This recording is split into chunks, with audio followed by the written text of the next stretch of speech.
Mga kaastig, ating panoorin ang pelikulang 50 First Dates ni na Adam Sandler at Drew Barrymore. Enjoy watching!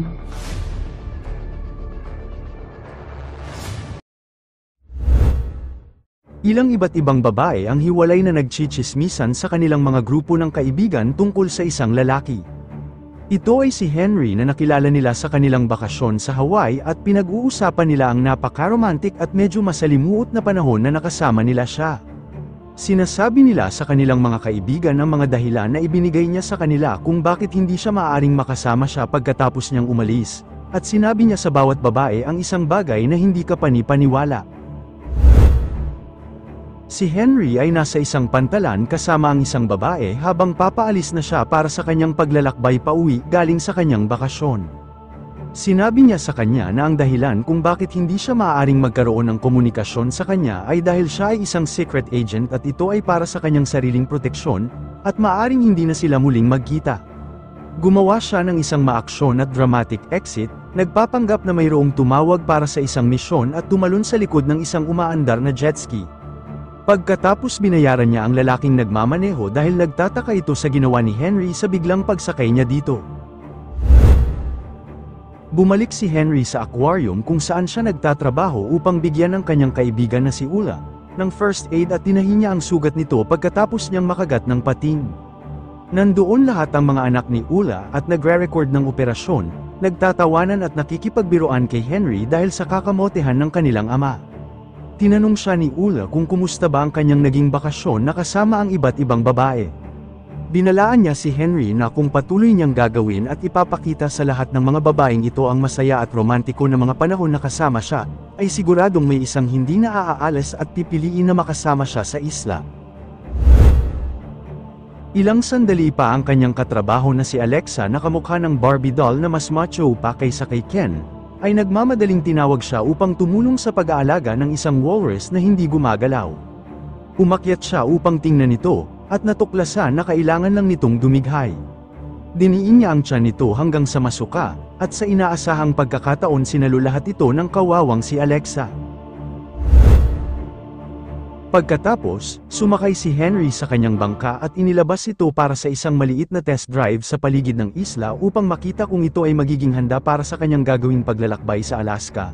Ngunit hindi pa nagtagal, marami nang nasira sa kanyang mga sails brake. Sumakay siya ng life raft papunta sa Pampang at nagpas siyang maghintay sa isang lokal na restaurant habang hinihintay ang pagdating ng mga Coast Guard upang batakin ang kanyang bangka. Sa ilang mesa ang layo, napansin niya ang isang magandang babae at pinapanood niya ito habang gumagawa ito ng kakaibang istruktura mula sa kanyang mga waffle, na kahawig ng isang bahay. Magkaibigan ang dalaga at ang waitress, at narinig ni Henry na ang pangalan ng magandang babae ay Lucy. Nakipag-usap si Henry sa kanyang katrabaho tungkol kay Lucy habang binibigyan niya ng ultrasound ang isang walrus. Sinasabi ni Alexa na si Henry ay kadalasang nakikipag-fling-fling lamang sa mga turista, hindi sa mga babaeng nakatira sa mismong isla. Iniisip niya kung ito ba ay dahil si Henry ay may trust issue sa mga babae, at hinala ni Alexa na baka isa sa mga dati niyang nililigawan ang nagtaksil sa kanya, at inamin ni Henry na niloko siya ng girlfriend niya noong college kasama ang isa nilang professor. Kinaumagahan, bumalik si Henry sa restaurant at nakita si Lucy na gumagawa ng isa pang construction miniature mula sa mga waffle na in-order niya. Nakikita niyang nahihirapan itong dalhin ang pinto sa kanyang waffle house para mabuo, kaya tinulungan niya ito sa pamamagitan ng paggamit ng toothpick. Napahanga si Lucy, kaya't inimbitahan niya ito na umupo kasama niya upang sabayan siyang mag-breakfast, +1 si Mokoang sa kanyang plano. Ilang sandali silang nag-uusap, at sinabi ni Lucy sa kanya na ang amoy ng kanyang mga kamay ay amoy gaya ng sa isda. Alam niya ito dahil ang kanyang ama ay isang mangingisda at gusto niya ito at nagpapaalala ito sa kanya. Pagkatapos ng ilang oras na pag-uusap, sinabihan na sila ng waitress na umalis, ipinapaliwanag na kailangan ng maghanda ng restaurant para sa tanghalian. Sa parking lot ay ipinaliwanag niya na kailangan niyang umalis dahil kaarawan ng kanyang ama at bawat taon ay pumupili sila ng pinya para sa kanya. Bago sila tuluyang maghiwalay, niyaya siya uli ni Lucy mag-almusal kinabukasan at pumayag naman siya. Nang maglaon sa araw na yun, Naglalaro si Henry kasama si Ula at ang kanyang mga anak ng golf. Sinabi ni Ula kay Henry na may nakuha siyang numero ng telepono ng turista para sa kanya para makipag-date, hindi inaasahan ngunit tumanggi siya, at sinabi niya na may gusto na siyang iba. Nang turn na niya upang pumalo ng bola, napalakas ang palo ni Henry at lumagpas ang bola sa butas at napilitan siyang kuhanin ito sa baba ng bangin upang makuha ang kanyang bola. Sa may dalampasigan, nakita niya si Lucy na humahalik sa kanya at sinabi sa kanya na gusto siya nitong makasama siya bawat araw at oras ng kanyang buhay. Nagising si Henry sa pagkakatulog, at sinabi sa kanya ni Ula na ang kanyang bola ay tumama sa golf cart at nag-bounce ito at tinamaan siya sa ulo. Nang gabing yun, nagpa siya si Henry na tawagan ang turista at niyaya niya itong makipag-date sa kanya, dahil sa kanyang takot na baka sobrang na-attached siya kay Lucy. Ang turista ay nag-inom ng sobra at nagkukunwaring lasing para makasama niya si Henry sa isang maaksyong gabi, ngunit habang nakikipag-date siya, hindi naman mapigilan ni Henry na isipin si Lucy. Inamin ni Henry sa babae na hindi siya ang talagang katagpo niya at sinabi rin niyang wala naman alkohol ang kanilang iniinom.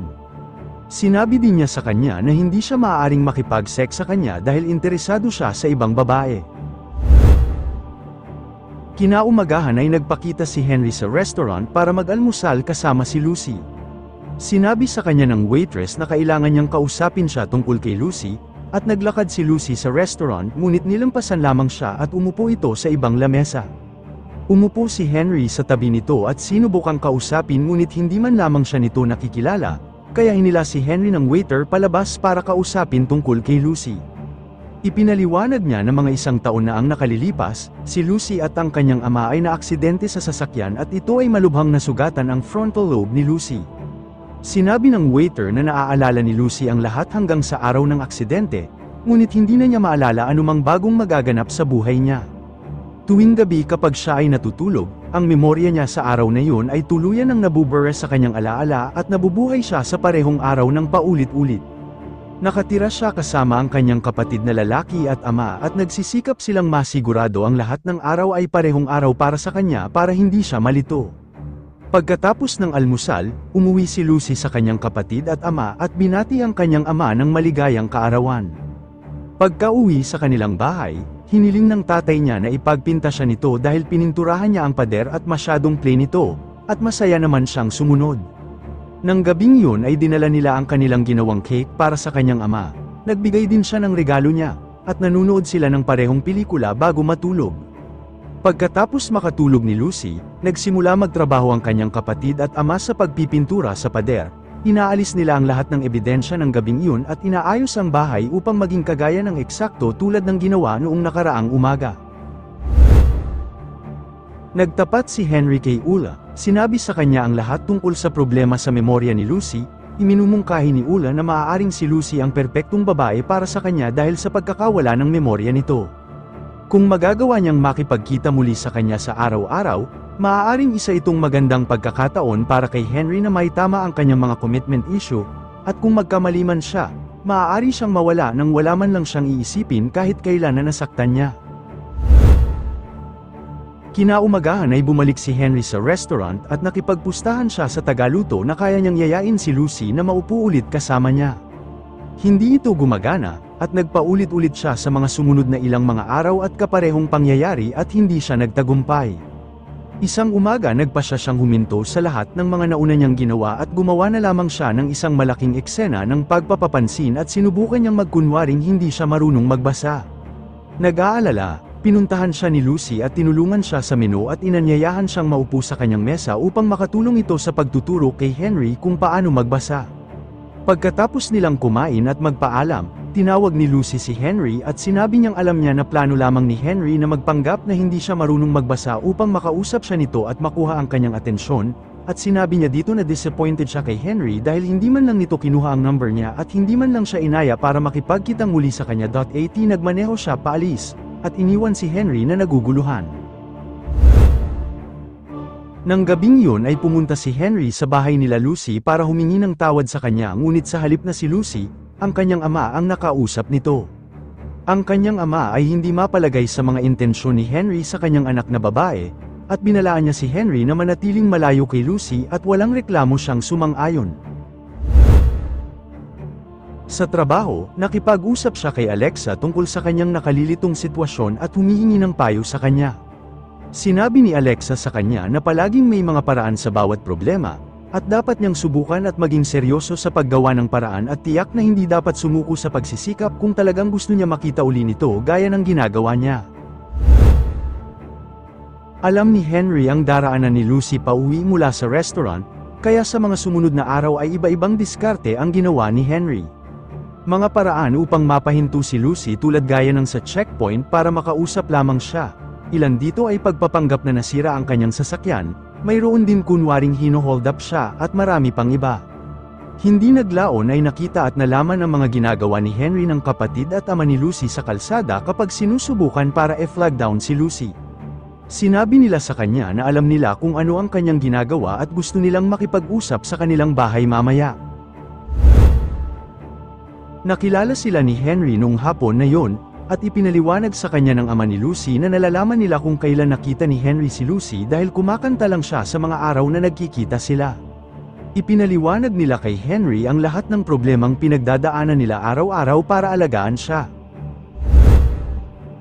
Kinaumagahan, pinuntahan ni Henry si Lucy sa restaurant at muli niya itong tinanggihan.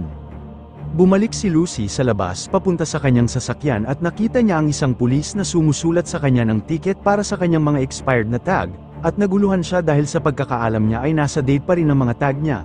Dahil hindi niya alam ang sitwasyon, ilang oras pa ang lumipas at tumingin siya sa isang local newspaper para tignan kung anong araw na.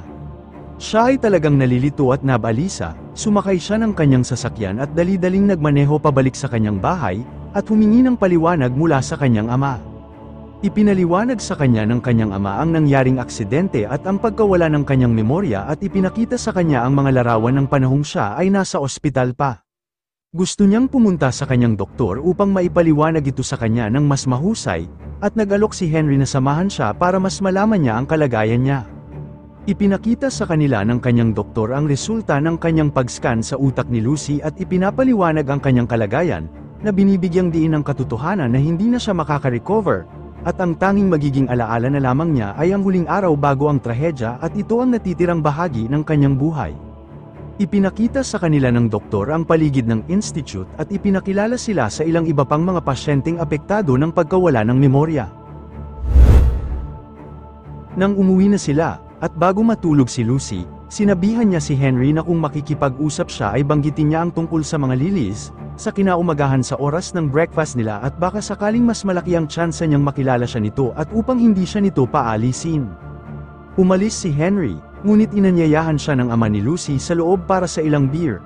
Pinag-usapan nila ang kalagayan ni Lucy at hindi maiwasan ni Henry na isipin na maaaring mayroon pang isang mas mahusay na paraan upang makontrol ang mga araw kung saan kailangan niyang malaman ang tungkol sa pagkawala ng kanyang memorya, at yon ay para hindi na siya mabigla sa aksidente at hindi siya mainis pa sa kapatid niya at ama na nagsisinungaling pa sa kanya. At sa pag-alis niya, dinala niya ang libro ng mga alaala ni Lucy. Kinaumagahan, binigyan ni Henry si Lucy ng lilis at ng isang videotape, na nagsasabing ito ay galing sa isa niyang secret admirer. Kinuha nila ang tape pabalik sa kanyang bahay at pinapanood ito. Ipinapaliwanag nito ang lahat ng nangyari sa nakalipas na taon at ipinaliwanag sa kanya ang nangyaring aksidente at sa huling bahagi naman, ay kung paano nagkakilala sina Lucy at Henry. Galit pa rin si Lucy, ngunit hindi naman ito nagtagal para malampasan niya ito. Dinala ni Henry si Lucy sa puno kung saan nangyari ang aksidente at nagkaroon sila ng isang romantikong gabi. Kinuna ng video ni Lucy si Henry habang binibigyan niya ito ng mga detalye tungkol sa kanyang sarili para maalala niya, at tinanong siya ni Lucy kung mahal niya siya at pag-amin naman ni Henry na mahal niya ito. Ilang araw silang nagde-date sa mga sumusunod na araw at sa tuwing maghahalikan sila, iniisip palagi ni Lucy na ito ang kanilang first kiss. Dinala siya ni Henry sa aquarium kung saan siya nagtatrabaho at ipinakilala siya sa ilan sa mga walrus. At pinakitaan siya ng pinapagawa sa kanila ng ilang cute na trick para sa kanya. Pagkatapos ng isang masayang araw, hinatid niya ito pabalik sa kanyang kwarto at sila ay gumawa ng intense na pagmamahalan. Nang gabing yun ay nagsagawa si Henry ng isang kanta na isinulat niya tungkol sa kanyang ukulele at nagustuhan naman ni Lucy ito. Nang gabing yun magkayakap sila sa kanyang kama at bago sila makatulog, hiniling ni Henry kay Lucy na pakasalan siya at sumagot naman siya ng oo. Nang magising sila kinaumagahan, walang ideya si Lucy kung sino si Henry at nagulat siya na mayroong isang estranghero sa kanyang kama. Inatake niya siya hanggang sa marinig ng kanyang ama at kapatid ang nangyayari at pinigilan nila ito. Dinala nila ang doktor ni Lucy upang ma-check up ang mga injury na natanggap niya. Hindi sinasadyang narinig ni Lucy ang pag-uusap nila Henry tungkol sa kanyang biyahe sa bangka na matagal na niyang pinaplano papuntang Alaska. At sinabi niya na nagpasya siyang iwanan ng paglalakbay dahil ayaw niyang iwan si Lucy. Sa kabilang eksena naman, pagkarating ni Henry sa trabaho, sinalubong siya ni Lucy doon at sinabi sa kanya na gusto niyang makipaghiwalay sa kanya. Siya ay natatakot dahil sa kanyang pag-iisip ay kinuha niya ang mundo ng kanyang ama at kapatid na lalaki at ayaw niyang gawin din yun kay Henry. Sinabi niya na nagsusulat siya ng isang journal gabi-gabi tungkol sa lahat ng mga petsa na masaya silang magkasama at mga detalye tungkol sa kanya. At plano niyang sirain ito para pagkatapos nilang maghiwalay ay wala na siyang alaala tungkol sa kanya. Ayaw tanggapin ito ni Henry, ngunit sa huli ay sumang-ayon na tulungan siyang isulat muli ang kanyang journal nang wala siya rito. Pagkatapos nilang mag-type at mag-print ang kanyang bagong journal, sinunog nila ang lahat ng kanyang lumang journal at ang mga alaala ni Henry na nakasulat dito. Sila ay naghalikan sa huling pagkakataon at pagkatapos ay bumalik na si Henry sa kanyang bahay. Sinusubukan ni Henry ang kanyang makakaya upang mag-move on, at ginugugol niya ang maraming oras sa pagtatrabaho sa kanyang bangka upang makuha nitong maging handa sa gagawin niyang paglalayag. May mga araw na hindi niya makayanan at pumupunta si Henry sa bahay nila Lucy upang kumustahin siya ngunit hindi siya pinapapasok ng ama ni Lucy bilang proteksyon niya sa kanyang anak. Nakikita niya rin si Lucy habang nasa trabaho siya, ngunit hindi naman siya nito nakikilala. Di nagtagal, sa pantalan, dumating si Ula at ang kanyang mga anak upang magpaalam sa kanya bago siya umalis sa kanyang paglalakbay papunta sa Alaska. Sa kanyang pagtataka, dumating din ang ama at kapatid ni Lucy upang magpaalam sa kanya. Sinabi sa kanya ng kanyang ama na nagpasya si Lucy na manirahan sa Memory Institute dahil pagod na siyang maging pabigat sa kanila. Ang sabi niya ay mukhang napakasaya niya doon. Bago umalis si Henry, binigyan siya ng ama ni Lucy ng regalo. Pagkatapos makalabas sa breakwater, napagtanto ni Henry na ang regalo ay isang Beach Boys CD na paboritong pakinggan ni Lucy.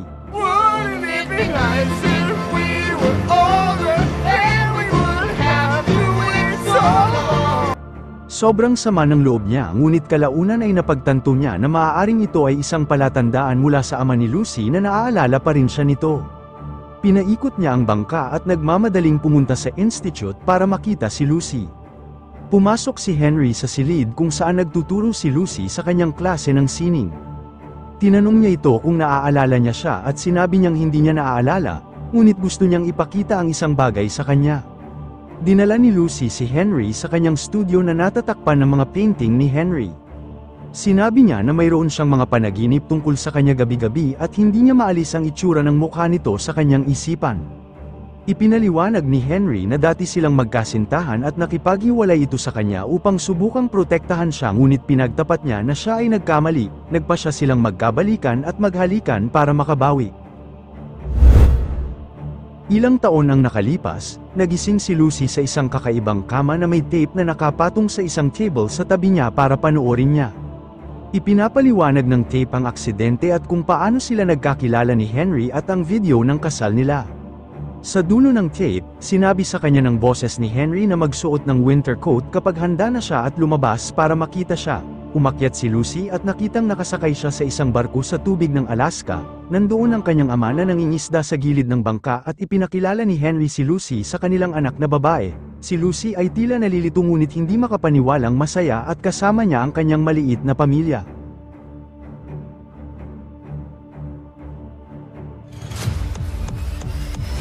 Mga kastig, kung nagustuhan ninyo ang inyong napanood, maaari ba akong humingi ng like? Paki-follow and subscribe na rin para updated kayo sa mga gagawin pang mga videos. Salamat!